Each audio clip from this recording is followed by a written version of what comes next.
Langsung aja ini Bu. Kalau pasang dia panitianya sibuk kan. Iya. Bismillahirrahmanirrahim. Assalamualaikum warahmatullahi ta'ala wabarakatuh.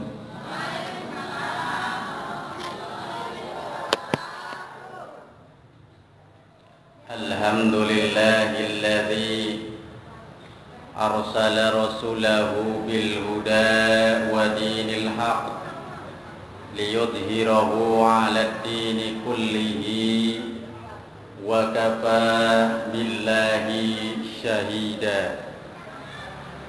Ashhadu an la ilaha illallah wahdahu la syarika lah wa ashhadu anna sayyidana wa nabiyyana Muhammadan abduhu wa rasuluhu alladzi la nabiyya ba'da. Allahumma salli wa sallim wa barik ala sayyidina Muhammadin wa ala alihi wa ashabihi ajma'in. Qala Allah ta'ala fi kitabihil karim wa huwa asdaqul qailin. A'udzu billahi minasy syaithanir rajim. Bismillahirrahmanirrahim. Ma kana Muhammadun aba ahadin min rijalikum walakin Rasulullahi wa khataman nabiyyin. Al-ayah wal ma'na wallahu a'lam bil murad. Wa qala aidan fi ayatil ukhra wa ma yantiqu 'anil hawa in huwa illa wahyu yuha. Al-ayah wal ma'na wallahu a'lam bil murad. Wa qala aidan fi ayatil ukhra wa ma ataakumur rasul fakhudhuhu wa ma nahakum anhu fantahu. Al-ayah wal ma'na wallahu a'lam bil murad. Wa qala Rasulullah sallallahu alaihi wasallam syafa'ati fi yaumil qiyamati haqqun wa man lam yu'min biha lam yakun min ahliha. Al-hadis wal ma'na wallahu a'lam bil murad. Amma ba'd. Hadirin masyiral muslimin, jamaah majlis ta'lim rahimakumullah.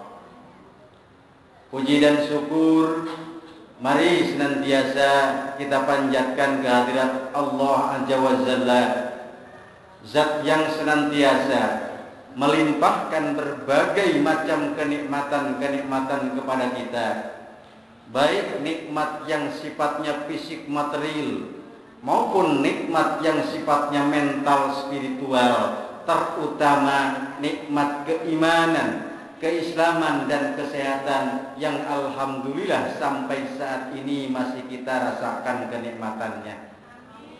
Mudah-mudahan kenikmatan-kenikmatan tersebut akan senantiasa Allah limpahkan kepada kita sampai malakal maut menjemput kita, sehingga kita menjadi orang-orang yang mati dalam keadaan husnul khatimah. Amin ya Allah ya rabbal alamin. Salawat ma'asalam ay makrunatan bitta'lim, semoga tercurah kepada junjungan kita baginda yang mulia Rasulullah Muhammad sallallahu alaihi wasallam, para keluarga, para sahabat dan para pengikutnya, termasuk kita yang hadir di tempat yang berbahagia ini. Amin amin ya Allah ya rabbal alamin. Bu, ngajin apa ya nih? Allah karim. Iya, di sini mah al-iman mah penuh terus jamaahnya. Pojokan emang, tapi ini harapan sami saos kok. Nggih. Ibu-ibu hadirin sekalian yang saya hormati dan mudah-mudahan dimuliakan oleh Allah Subhanahu wa taala. Dalam kesempatan yang berbahagia ini saya ingin berbicara tentang syafaat yang akan diberikan oleh Rasulullah Muhammad sallallahu alaihi wasallam. Karena itu adalah kelebihan dari Rasulullah dibanding dengan nabi-nabi yang lain. Nabi Adam punya syafaat enggak? Syafaat itu adalah pertolongan yang akan diberikan oleh Allah kemampuannya kepada Rasul untuk menolong umatnya nanti di yaumil kiamah. Yang punya syafaat di antara Rasul dan Nabi itu adalah Rasulullah sallallahu alaihi wasallam. Ini digambarkan dalam hadisnya Ibu.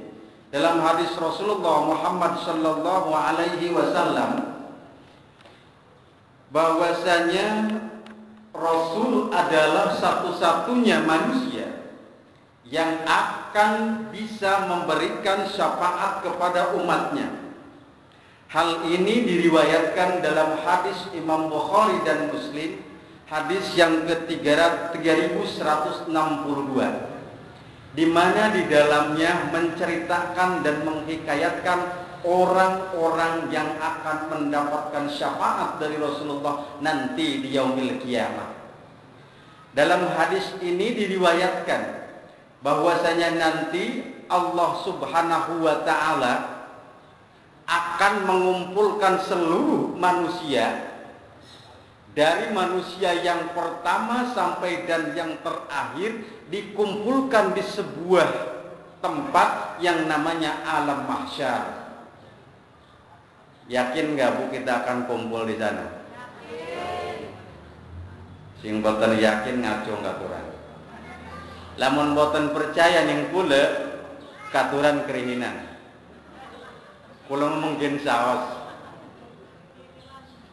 Iya. Kalau mau kira lama belakangan saja, silakan ibu-ibu yang duluan. Oh iya, yang ke sana itu kan tidak menutup kemungkinan. Bisa yang muda dulu, ya Bu ya. Bisa yang tua dulu, bisa yang suka ke majelis taklim dulu, suka yang tidak ke majelis taklim. Iya, calon-calon semua ke sana. Karena saya yakinnya kita itu akan ke sana dikumpulkan nanti. Ya tidak menutup kemungkinan yang duluan, yang duduknya dekat pintu duluan.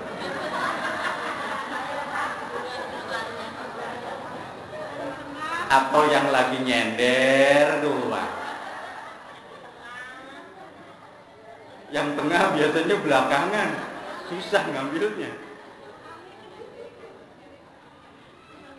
Tetapi satu yang harus kita yakini bahwa kita nanti itu akan dikumpulkan dalam hadis tersebut di yaumil mahsyar, dari orang yang pertama sampai dengan yang terakhir akan dikumpulkan di sana. Yang namanya alam mahsyar sudah diceritakan dalam sebuah riwayat. Langit begitu dekat dengan kita, lantainya terbuat dari sesuatu yang sangat panas. Terik mataharinya nggak ketulungan panasnya. Sementara manusia berjubel di tempat itu. Makanya dihikayatkan ada yang keringatnya sampai lutut, ada yang sampai perut, ada yang sampai pundak, bahkan ada yang sampai tenggelam, karena memang sangat mungkin di sana saking banyaknya manusia. Lalu dalam keadaan demikian, menurut hadis rawahul Bukhari dan Muslim ini, di antara manusia berteriak-teriak, tidakkah ada yang mampu menolong kita dalam suasana seperti ini? Maka ada yang berbicara, salah satunya, yuk kalau begitu kita mendekat kepada Nabiullah Adam alaihissalam. Maka saat itu seluruh manusia yang terkumpul di alam mahsyar ngejar ke arah Nabi Adam. Ya Nabiullah Adam, engkau adalah nabi yang pertama, bahkan manusia yang pertama. tolong mintakan syafaat kepada Allah, berikan pertolongan kepada kami agar kami diselamatkan. Jawab Nabi Adam, ada yang sudah tahu belum? Belum. Jawab Nabi Adam apa? Boro-boro nolongin kamu, bahasanya. Ini terjemahnya saja karena panjang hadisnya. Saya pun juga baru mengalami saat ini Allah Subhanahu wa ta'ala begitu marahnya terhadap saya. Saya dulu punya dosa besar, yakni ketika diturunkan ke dunia karena melanggar aturan Allah Subhanahu wa ta'ala. Coba cari yang nabi yang lain. Lalu kemudian setelah itu diminta untuk mencari Nabi Nuh alaihi salam. Semua manusia datang kepada Nabi Nuh. Ya Nuh, engkau itu adalah manusia dan Nabi yang paling sabar. Engkau itu adalah Nabi yang Allah berikan cobaan begitu dahsyat. Tolong mintakan pertolongan kepada Allah. Ternyata Nabi Nuh pun juga tidak bisa untuk memberikan syafaat kepada manusia. Apa jawab Nabi Nuh? Jangankan menolong kamu, saya pun baru tahu Allah Subhanahu wa ta'ala marah seperti ini. Saya punya dosa kepada Allah karena tidak bisa membawa anak saya untuk masuk ke dalam ajaran Allah Subhanahu wa ta'ala. Tidak mampu juga. Kata Nabi Nuh, coba di sana minta pertolongan kepada Nabi Ibrahim alaihi salam. Terus runtut ibu. Nanti di yaumil mahsyar ini diriwayatkan dalam hadis ini. Kok sepi sih? Allah. Serius kayaknya ini. Ini mah masih serius. Iya. Takut Bu Haji ya? Allah karim. Ini digambarkan. Semua manusia yang begitu banyak mengejar kepada Nabi Ibrahim, sama jawabannya, Nabi Ibrahim pun tidak bisa. Lalu kemudian semua Nabi Ibrahim menyarankan coba datangi Nabi Isa alaihi salam. Sampai kepada Nabi Isa meminta lagi pertolongan seluruh manusia, ternyata tidak bisa memberikan pertolongan. Lalu Nabi Isa memberikan saran, coba temui Nabiullah Karim Muhammad sallallahu alaihi wasallam. Akhirnya seluruh manusia datang kepada Rasulullah. Ya Rasulullah, engkau adalah manusia pilihan yang nurnya sudah tercatat sebelum dunia ini didirikan, sebelum dunia ini dibentuk. Mohonkan ampun kami kepada Allah, berikan pertolonganmu kepada kami melalui wasilah syafaat engkau terhadap kami. Apa jawab Rasulullah sallallahu alaihi wasallam? Kemudian Rasul bermunajat kepada Allah. Ini Rasulullah sallallahu alaihi wasallam. Kalau bahasa kita, ya Allah, kunci surga itu ada di saya. Karena orang yang pertama akan masuk ke dalam surga adalah Nabiullah Muhammad sallallahu alaihi wasallam. Tapi saya tidak akan tenang kalau melihat umat saya seperti ini.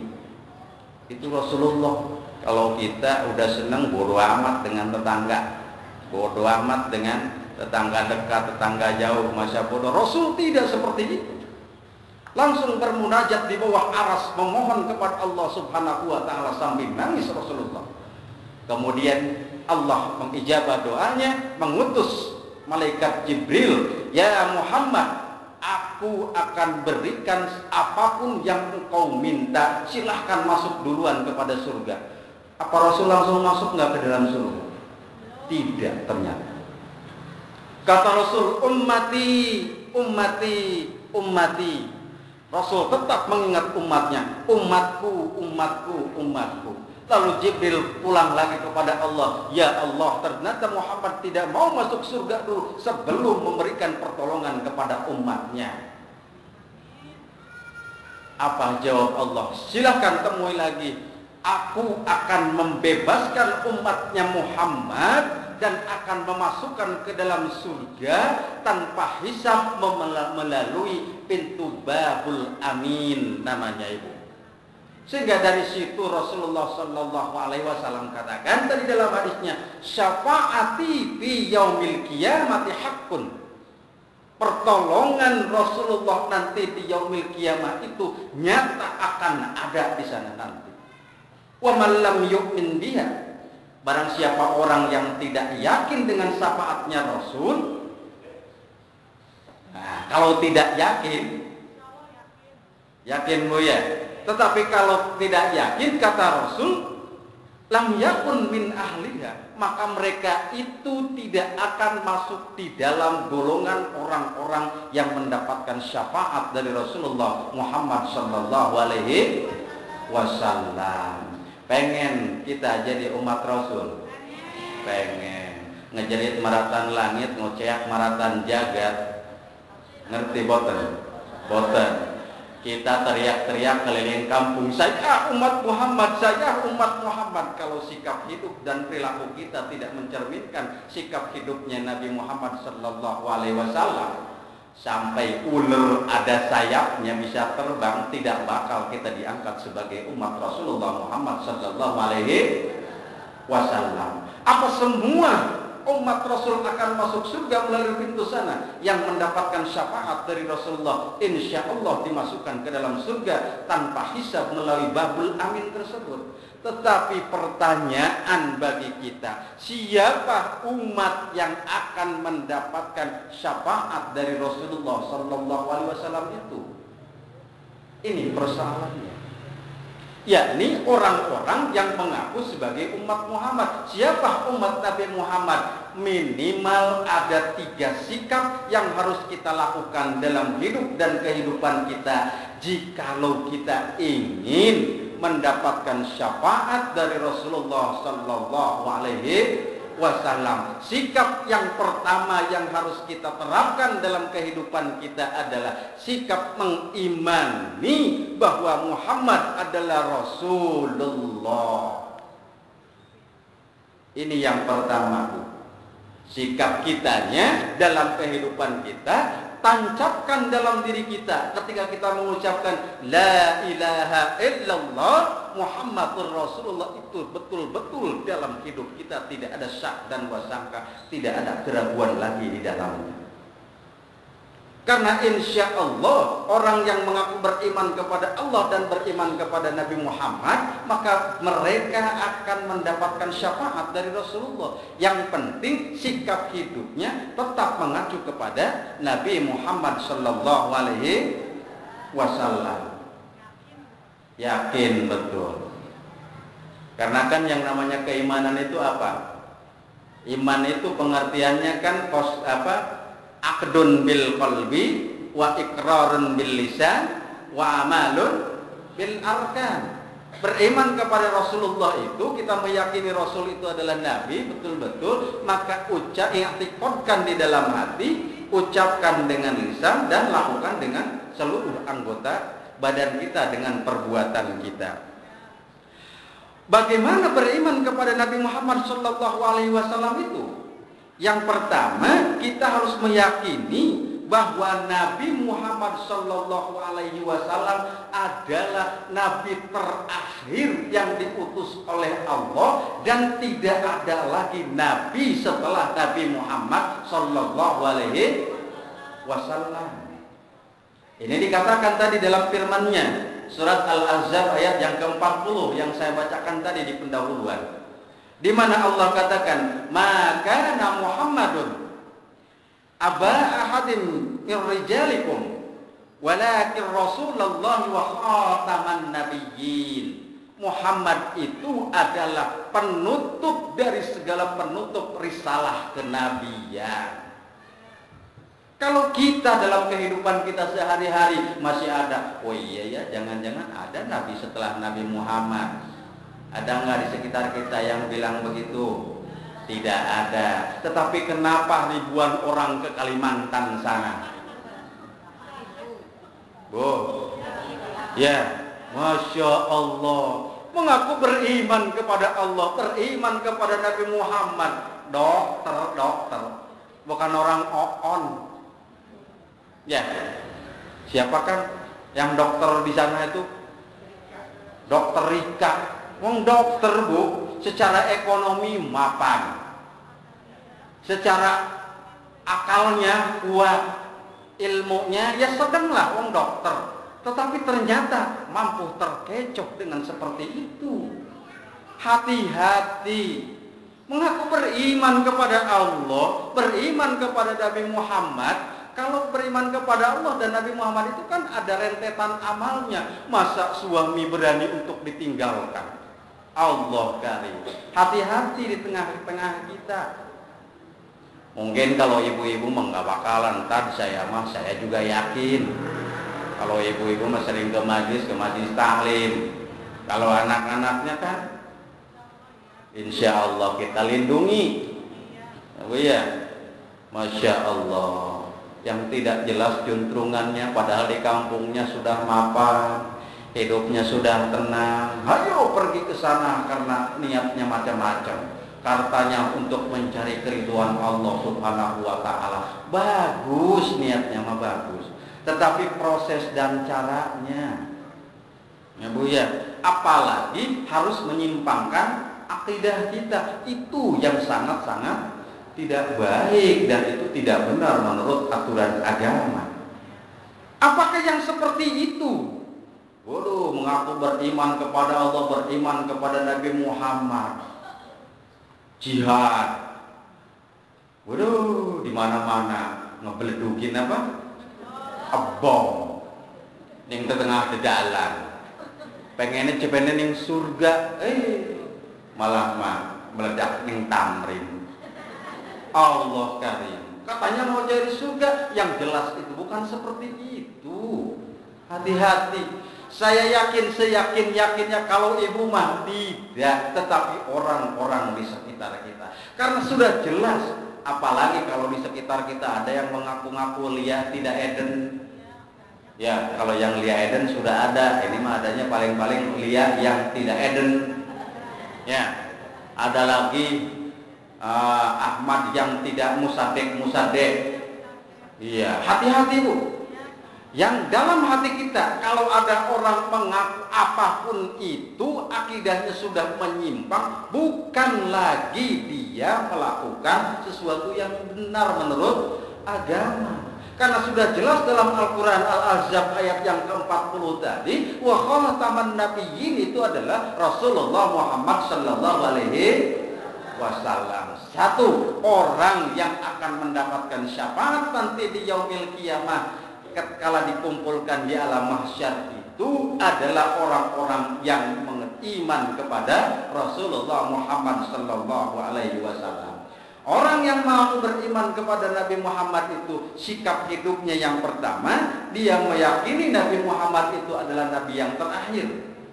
Lalu yang kedua yang harus kita terapkan juga dalam kehidupan kita, yakini bahwa Al-Qur'anul Karim adalah kitab suci yang diturunkan oleh Allah terakhir kepada Rasulullah Muhammad sallallahu alaihi.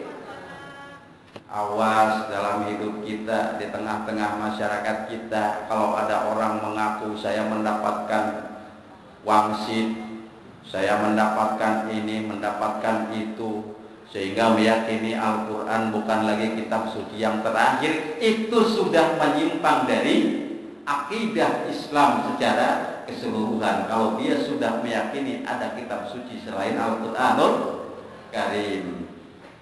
Lanjut boten Bu? Lanjut. Masih banyak waktunya. Tekan jam pinten nih, jam 09.00. Nggih. Allah karim. Kadang Bu ya, fenomena di masyarakat kita sekarang, masya Allah, mau mencari surga seperti itu caranya. Padahal banyak lawang-lawang surga yang harus kita lalui, dan itu gampang, tidak harus mengorbankan nyawa. Bahkan kalau kita berlaku seperti itu, hakikatnya nanti jadi sampah masyarakat. Boro-boro makna jihad yang dapat oleh kita. Allah karim. Jangan sampai Bu ya kalau kita. Lalu tanda yang ketiga itu sikap orang yang mengimani, mengaku beriman kepada Rasulullah Muhammad Sallallahu Alaihi Wasallam adalah membenarkan dan melaksanakan apa yang disampaikan oleh Rasulullah Muhammad Sallallahu Alaihi Wasallam. Membenarkan dan melaksanakan apa yang disampaikan oleh Rasulullah Muhammad Sallallahu Alaihi Wasallam. Apa artinya? Kalau apa yang keluar dari Rasul itu adalah hukum, itu adalah sunnah, itu adalah hadis. Karena yang namanya hadis itu adalah hukum dasar kedua setelah Al-Quran. Makanya kalau orang yang mengaku beriman kepada Allah dan Rasulnya, hukum dasarnya, pegangan hidupnya adalah Al-Quran dan Al-Hadis. Al-Hadis itu adalah apa yang disampaikan oleh Rasulullah Muhammad Sallallahu Alaihi Wasallam, baik dari ucapan, juga dari perbuatan, baik sifat Rasul, bahkan diamnya Rasul itu adalah sunnah atau hadis yang harus kita laksanakan dalam hidup dan kehidupan kita. Apapun yang keluar dari Rasul kita yakini kebenarannya dan kita harus melaksanakan dalam kehidupan kita. Kalau kita tidak melakukan itu, maka kita tidak termasuk kepada golongan orang yang akan mendapatkan syafaatnya nanti di yaumil qiyamah. Apapun yang Rasul katakan, walaupun kadang berat dalam kehidupan kita melaksanakannya. Apapun yang Rasul sampaikan, itu tentu harus kita laksanakan dalam hidup dan kehidupan kita. Karena memang apapun yang Rasul berikan itu adalah bukan keluar dari nafsu Rasul, tetapi itu adalah semata-mata wahyu dari Allah. Apa yang diungkapkan Rasul, apa yang disampaikan Rasul itu adalah wahyu dari Allah Subhanahu wa ta'ala. Wa ma yantiqu 'anil hawa. Apa yang sampai kepada Rasul itu tidak keluar dari hawa nafsunya. In huwa illa wahyu yuha. Tetapi itu semua adalah wahyu yang diberikan oleh Allah Subhanahu wa ta'ala kepada Rasulullah Muhammad Sallallahu Alaihi Wasallam. Jadi apapun yang keluar dari Rasul berupa hadisnya, berupa sunnahnya, maka kita yakini kebenarannya dan kita laksanakan dalam kehidupan kita. Tetapi memang kadang-kadang abstrak, tidak kelihatan.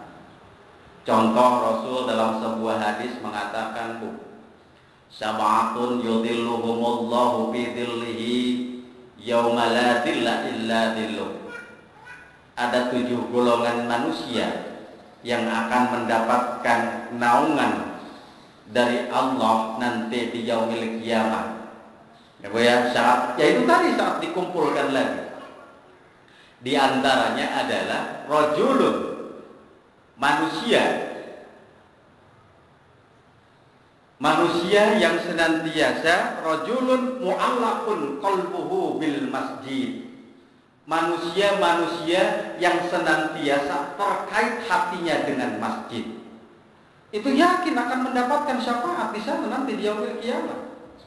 Ini ungkapan Rasul, betul enggak ini ungkapan Rasul? Betul, yakini oleh kita. Kalau kita tidak yakin ini, maka kita bukan bagian orang-orang yang akan mendapatkan syafaat dari Rasul. Ada masjid, datang ke masjid itu yakin nanti akan menolong kita di yaumil qiyamah. Masya Allah, kalau ibu datang ke sini, dari luar datang ke sini, nawaitul an ataqifa fi hadal masjid lillahi ta'ala. Saya niat untuk beriktikaf di masjid ini karena Allah Ta'ala. Sudah dicatat amal perbuatan ibu dan itu insya Allah mengantarkan ke sana. Belum lagi ibu datang ke sini mau taklimnya, niatnya lagi sudah dilakukan. Insya Allah itu akan menghantarkan mendapatkan syafaatnya dari Rasulullah Muhammad Sallallahu Alaihi Wasallam. Niat ke sini taklim, niat ke sini jihad, itu maknanya sudah dicatat oleh Allah. Allah katakan ada beberapa golongan manusia yang akan mendapatkan naungan nanti. Di antaranya orang-orang yang senantiasa berkait hatinya dengan masjid. Ada bapak-bapak tuh. Ada bapaknya di sini. Oh ibu-ibu ini mah ya. Kalau ibu-ibu mah tidak apa-apa. Lebih utamanya ya di rumah nggak apa-apa. Tapi dosa hukumnya kalau ibu tidak nyuruh bapaknya untuk datang ke masjid.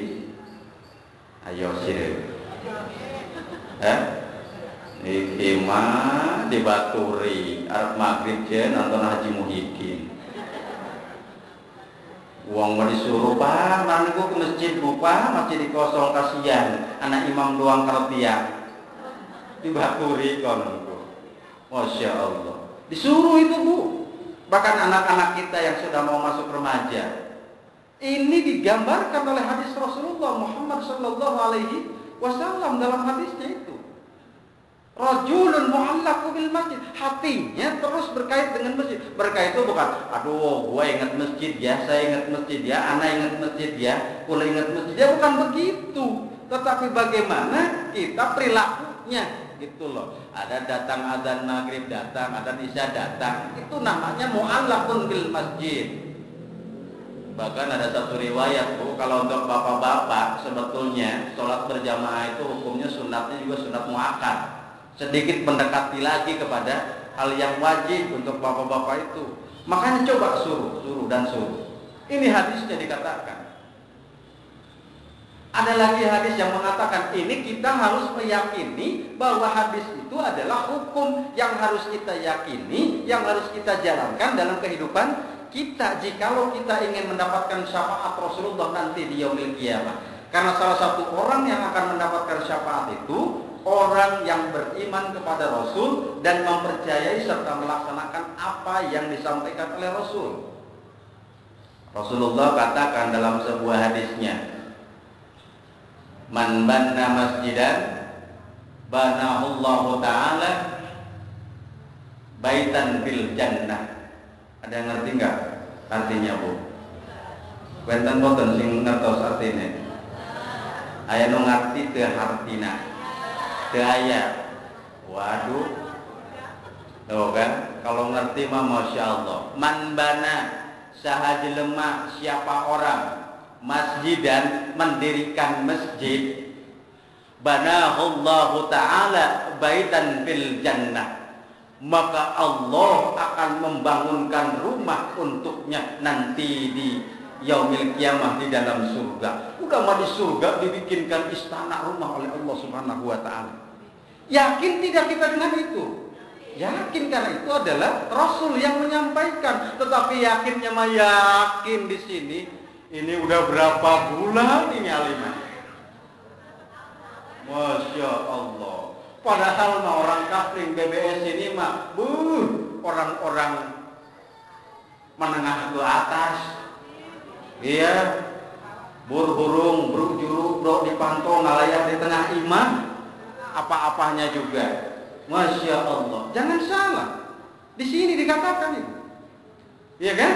Kita yakin enggak dengan hadis Rasulullah? Yakin tak? Yakinnya alhamdulillah. Rasul katakan dalam sebuah hadisnya, man banna masjidan, barang siapa orang yang mau mendirikan masjid, banahullahu ta'ala baitan bil jannah, maka Allah akan membangunkan rumah nanti di dalam surga. Allah karim, Muhammad Rasulullah.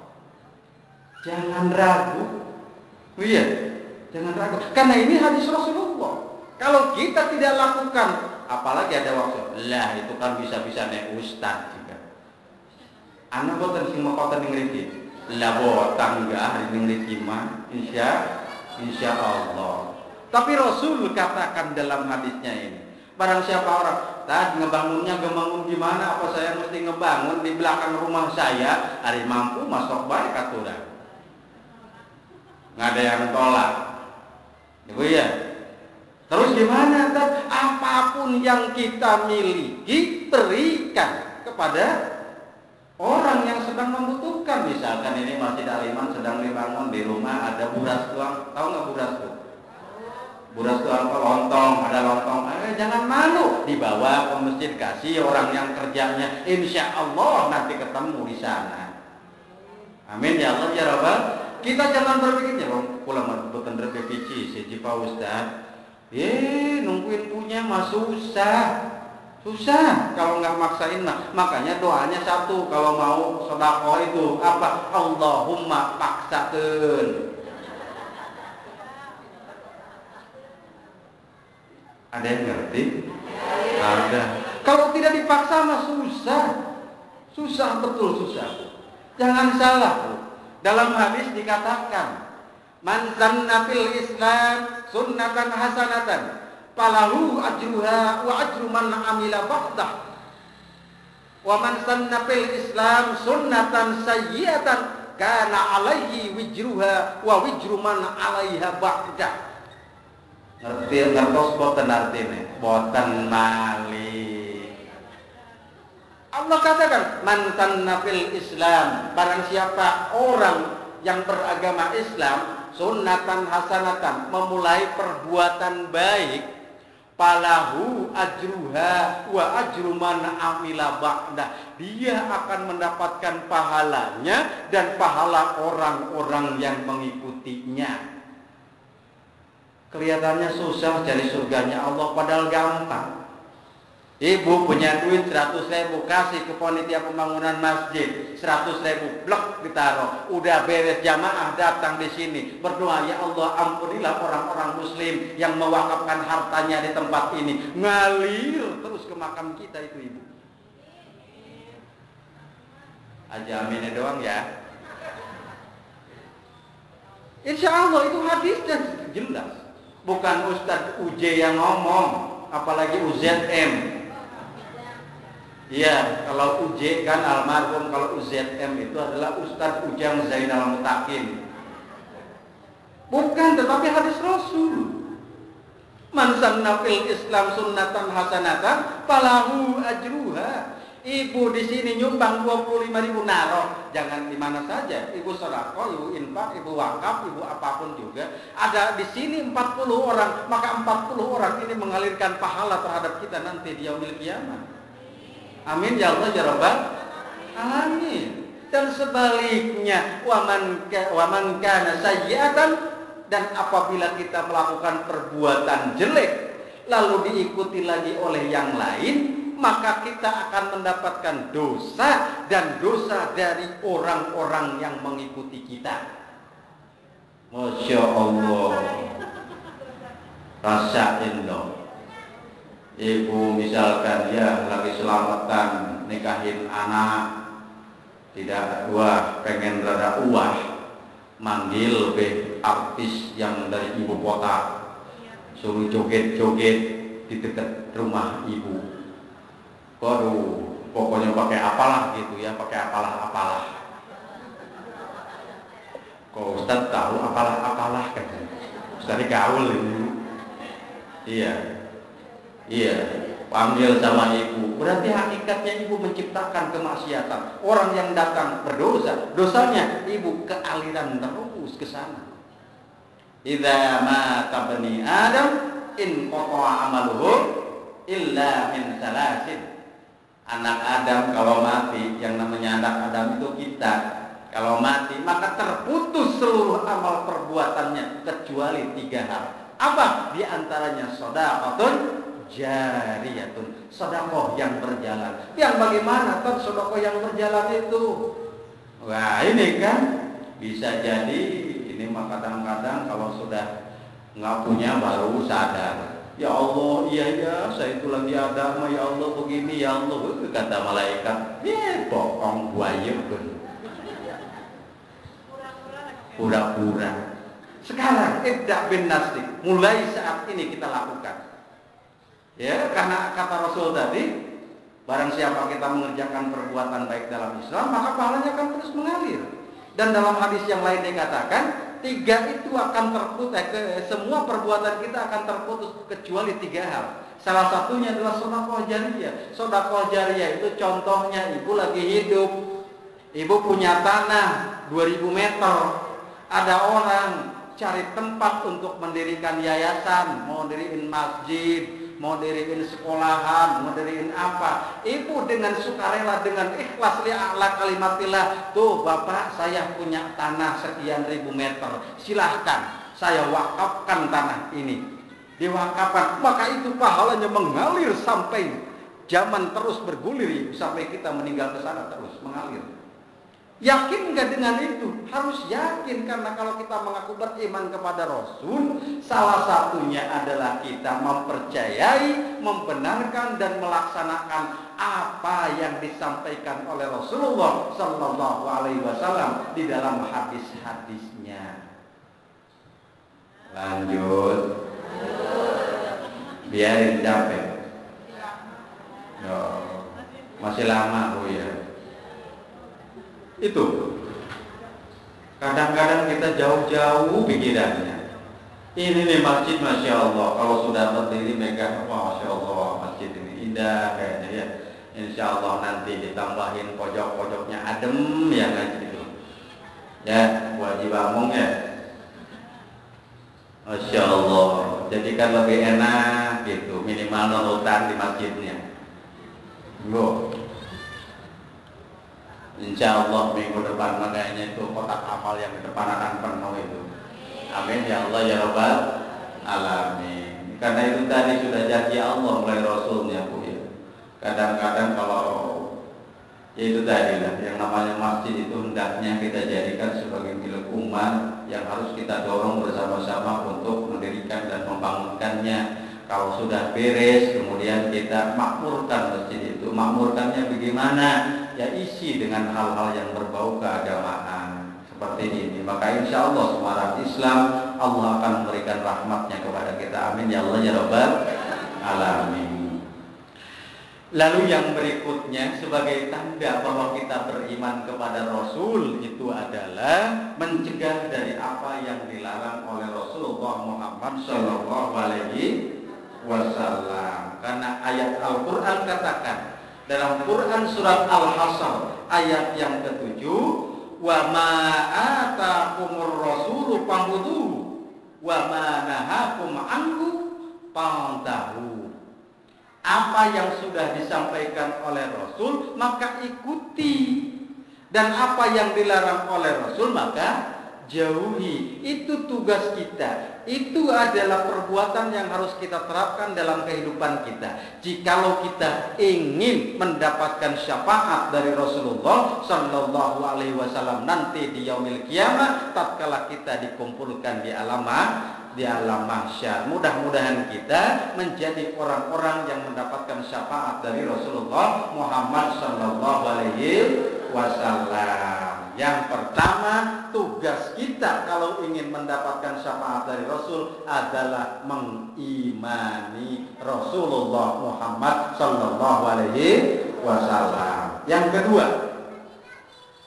kedua, kalau kita ingin mendapatkan syafaat dari Rasul setelah mengimaninya itu adalah mengagungkan Rasulullah Muhammad Sallallahu Alaihi Wasallam. Nah ini ibu tugas kita lagi mengagungkan Rasulullah. Bagaimana mengagungkan Rasulullah?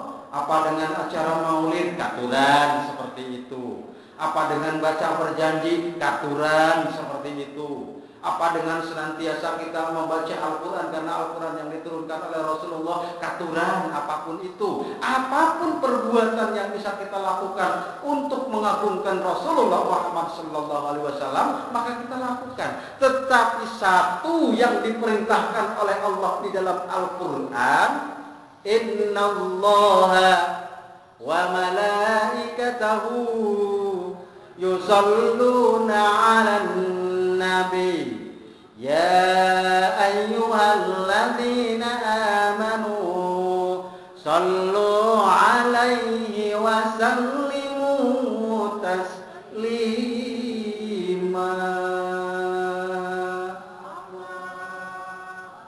Pelit orang sini mah. Allah katakan di sana, yang pertama kamu imani Rasulullah, lalu yang kedua agungkan Rasulullah Muhammad Sallallahu Alaihi Wasallam kalau kamu ingin mendapatkan syafaatnya. Bagaimana mengagungkannya? Yang paling pokok perbuatan kamu itu adalah agungkan Rasul, senantiasa membaca sholawat kepada Rasulullah Muhammad Sallallahu Alaihi Wasallam. Makanya kalau di kampung lain selain taklim seperti ini ada baca sholawatan doang. Ada. Di sini juga ada kan Pak Haji ya. Alhamdulillah. Karena tadi dia katakan dalam Al-Qur'annya, innallaha wa malaikatahu, Allah saja bersama malaikatnya membacakan sholawat kepada Rasulullah. Saking menghormatinya Rasul. Kalau kita ingin mendapatkan syafaat kepada Rasul, habis sholatnya likum-likum derek, Masya Allah, nanti juga ditinggal lari oleh Rasulullah. Iya kan? Pengen mendapatkan syafaat dari Rasul tapi pelit baca sholawatnya, mustahil kita akan diberikan syafaat oleh Rasulullah. Karena di sini dikatakan kita harus dan senantiasa membaca sholawat kepada Rasul. Minimal setelah sholat, minimal ya Bu ya, setelah sholat itu jangan likum-likum derek baik. Iya, ini mah habis sholat subhanallah walhamdulillah wala ilaha illallah wallahu akbar wala haula wala quwwata illa billah astagfirullahaladzim. Boro-boro inget teh maning-maning ning Haji Muhyiddin ibu sing wis haji telung balen. Iya, Masya Allah. Ada lagi, Masya Allah. Hati-hati. Di sini diperintahkan kita mau perbanyak baca sholawat. Apalagi tatkala masuk Rabiul Awal, masuk Rabiul Akhir, di situ kita harus lebih memperbanyak baca sholawat kepada Rasulullah. Yang mana sholawatnya apa saja yang bisa, silahkan. Tak cukup nggak Allahumma sholli ala Sayyidina Muhammad, cukup, tapi tidak utama. Allahumma sholli ala Sayyidina Muhammad wa ala ali Sayyidina Muhammad, cukup nggak? Tak cukup, itu semi utama, ya kan? Terus dipanjangkan. Ada lagi yang punya sholawatnya sholawat nariyah, ada yang sholawat munjiyah. Sholawat nariyah ada yang hafal nggak? Yang bagaimana itu?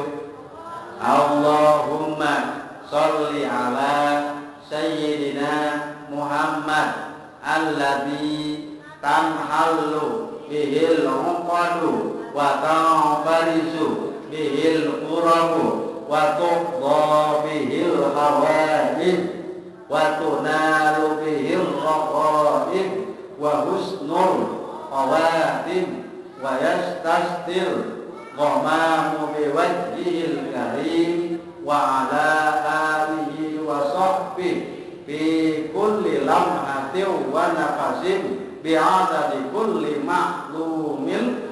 Coba tuh kalau malam Jumat itu, saya sarankan Bu, kalau malam Jumat itu jangan ketinggalan.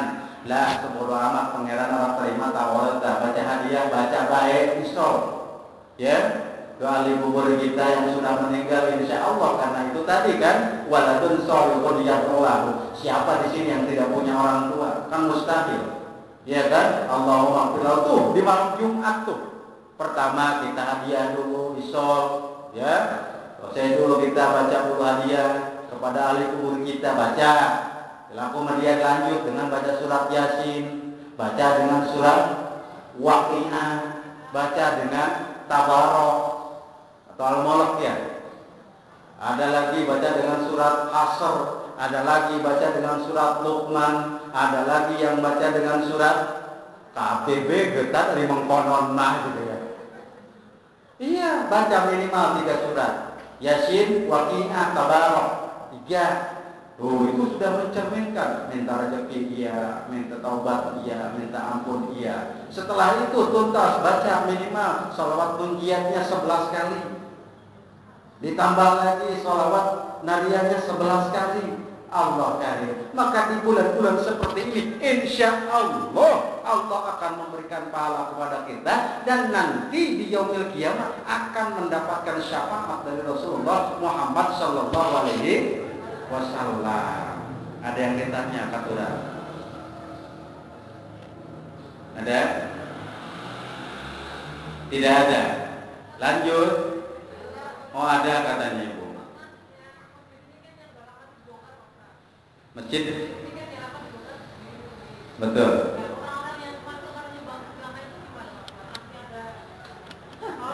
Oh gitu, Masya Allah. Iya.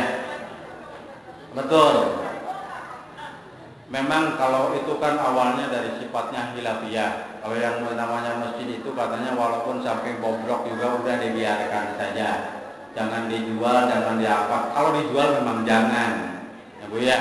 Apa dia mereka panding padernya yang mendirikan itu mendapatkan pahala enggak? Insya Allah Allah mau pasti akan mencatat apa sih yang lepas dari pengawasan Allah Subhanahu wa taala. Yakin di dalam hati kita bahwa orang yang pertama kali mencurahkan pikiran, mencurahkan harta kekayaan, mencurahkan tenaga tidak akan lepas dari catatan Allah Subhanahu wa ta'ala. Kan hakikat barangnya sudah tidak ada.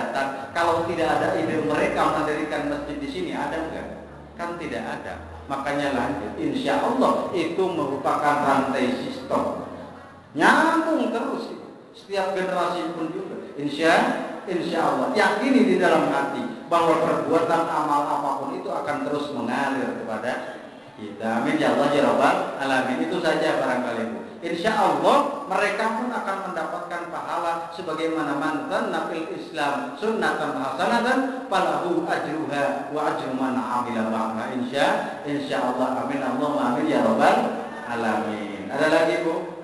Katuran buat Ibu.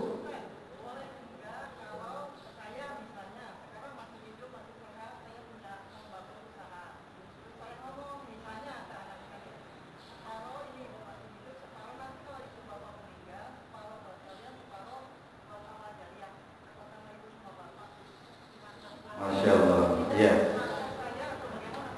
Itu tidak bagus, tidak apa-apa. Itu namanya wasiat, ya kan? Bahkan itu nanti kalau sudah kejadian kita dipanggil oleh Allah Subhanahu Wa Taala, orang-orang ahli warisnya wajib melaksanakan apa yang sudah diwasiatkannya itu. Itu Bu ya, wajib itu. Boleh nggak? Sangat boleh, tidak jadi persoalan. Justru memberikan pembelajaran kepada anak-anak kita bahwa di samping kita itu ada penegakan agama Allah Subhanahu wa taala. Bagus sekali Ibu itu, ya. Boleh tidak boleh. Dan wajib ahli warisnya nanti melanjutkan. Jangan sampai kita mati justru anak-anak kita rebutan, biasanya rebutan surat. Masya Allah. Bukan bacain surat malah rebutan surat Ibu ya. Jangan sampai orang lain pada datang ke rumah kita, ada yang baca surat Yasin, baca surat Fatah, surat Mulk. Anak-anak kita yang malah rebutan surat mobil, surat rumah, surat. Masya Allah, jangan sampai. Justru seperti ini bisa dilakukan dari awal terhadap anak-anak kita, bisa dilakukan. Kalau Bapak begini nanti, tolong sisihkan harta yang dimiliki itu untuk kesana, untuk ini, itu bagus itu ya. Itu namanya wasiat, tidak dari persoalan. Dan ahli warisnya wajib untuk melaksanakan. Ada lagi Bu? Lanjut.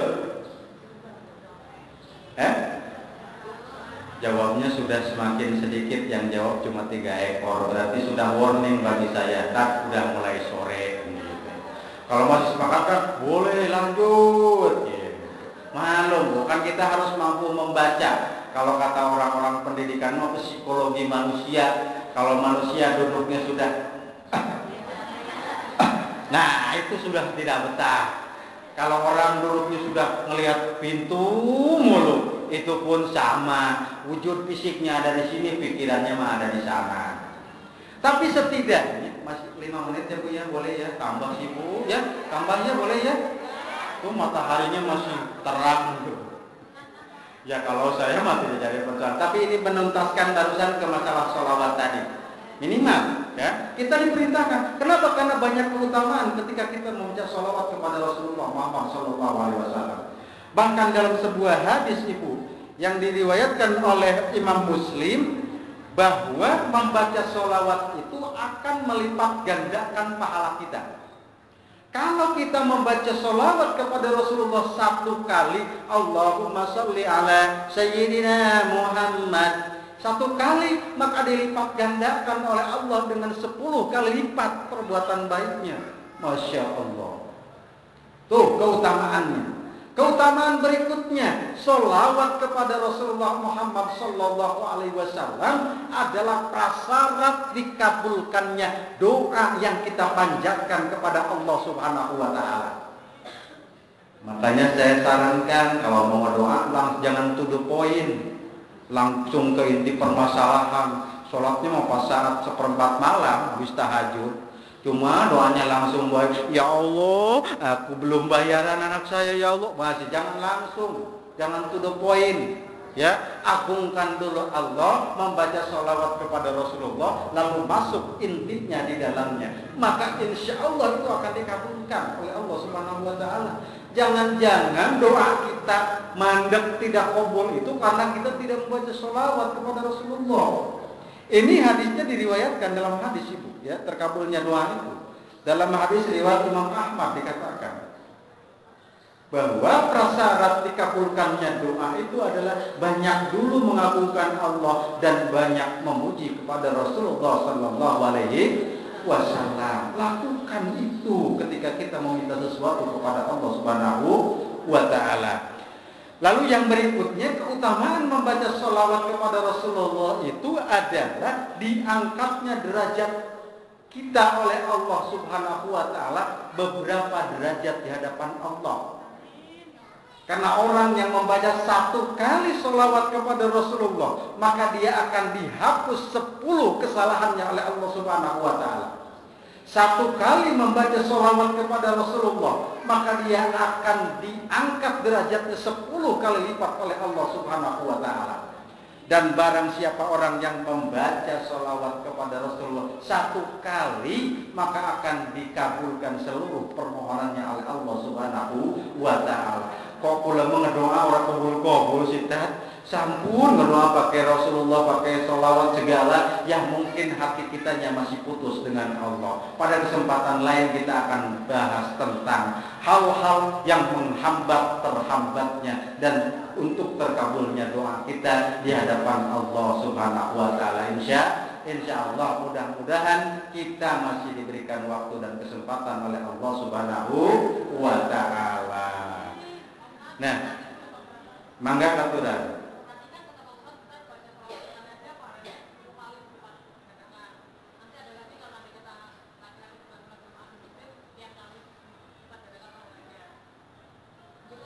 Betul.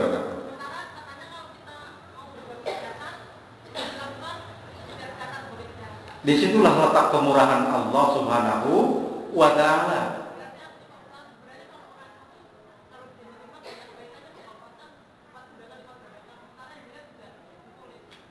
Intinya Bu,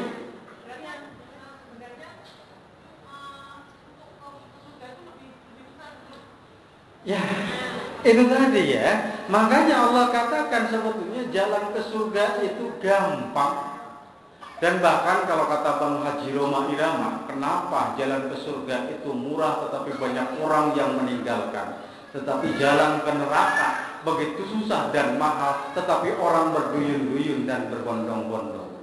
Kalau mau ke surga cukup datang ke masjid, apalagi ibu-ibu beriman kepada Allah, laksanakan sholat, laksanakan puasa, taat kepada suami, dakhalatil jannah, maka dia akan masuk surga. Maka bukannya gampang, tetapi ketika mau masuk neraka, masya Allah, anak-anak muda mabok-mabokan pakai duit.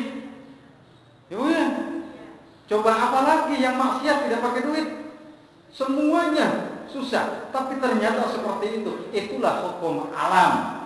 Karena Allah akan menguji tingkat ketaatan kita kepada Allah Subhanahu wa taala. Maka kalau ada ungkapan betul jalan ke surga itu gampang, tetapi hati kitanya saja yang kadang-kadang belum terbuka untuk menerima ajaran itu.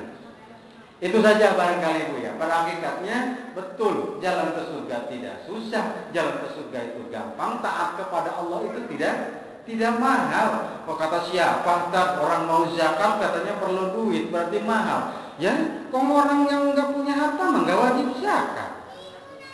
Mau ke haji, orang yang nggak punya harta mah nggak wajib. Lalu kemudian dapat nggak pahalanya dari haji dan zakat? Insya Allah dari pintu yang lain. Insya Allah, maka tergantung kitanya saja dalam menyikapi hidup dan kehidupan ini. Amin ya Allah ya Rabbal Alamin. Mudah-mudahan kita menjadi bagian orang-orang yang mendapat syafaat dari Rasulullah Muhammad sallallahu alaihi wasallam, dan kita masuk ke dalam surganya Allah melalui pintu Babul Amin tanpa hisab oleh Allah Subhanahu wa taala. pelantaraan dan sebab mendapatkan syafaat dari Rasulullah Muhammad sallallahu alaihi wasallam. Sudah barangkali Bu ya, pertemuan kali ini itu saja yang dapat saya sampaikan dalam kesempatan yang berbahagia ini. Mudah-mudahan bermanfaat untuk kita semua.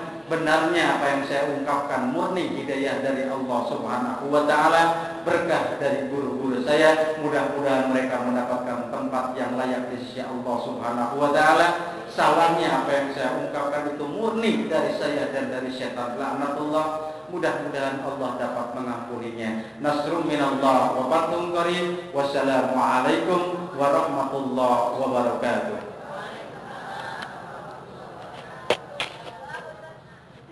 Gitu ya Bu. Allahumma shalli wa sallim wa barik ala sayyidina Muhammadin fil awwalin wal akhirin wa barik wa sallim wa radiyallahu tabaraka wa ta'ala an kulli sahabati Rasulillah ajma'in amin ya Allah ya rabbal alamin. Alhamdulillahi rabbil alamin hamdan syakirin hamdan na'imin hamdan yuwafi ni'amahu wa yukafi mazidah ya rabbana lakal hamdu kama yanbaghi li jalali wajhikal karim wa 'azimi sultanik. Allahumma salli ala sayyidina Muhammad wa ala ali sayyidina Muhammad. Allahumma salli ala sayyidina Muhammad salatan tunjina biha min jami'il ahwali wal abad wa taqdilana biha jami'al hajat wa tutahhiruna biha min jami'i syai'at wa tarfa'una biha indaka 'ala darajat wa tuballighuna biha aqsal ghaya min jami'il khairati fil hayati wa ba'dal mamat innaka 'ala kulli syai'in qadir. Allahumma tub bina fi taysiril kulli 'asir fa inna taysira kulli 'asirin 'alaika yasir. Was'alukal yusra wal mu'afata fid dunya wal akhirah. Allahumma rabbana atina fid dunya hasanah wa fil akhirati hasanah wa qina adzabannar. Subhana rabbika rabbil izzati amma yasifun wa salamun alal mursalin walhamdulillahi rabbil alamin. Al-Fatihah. A'udzu billahi minasy syaithanir rajim. Bismillahirrahmanirrahim. Alhamdulillah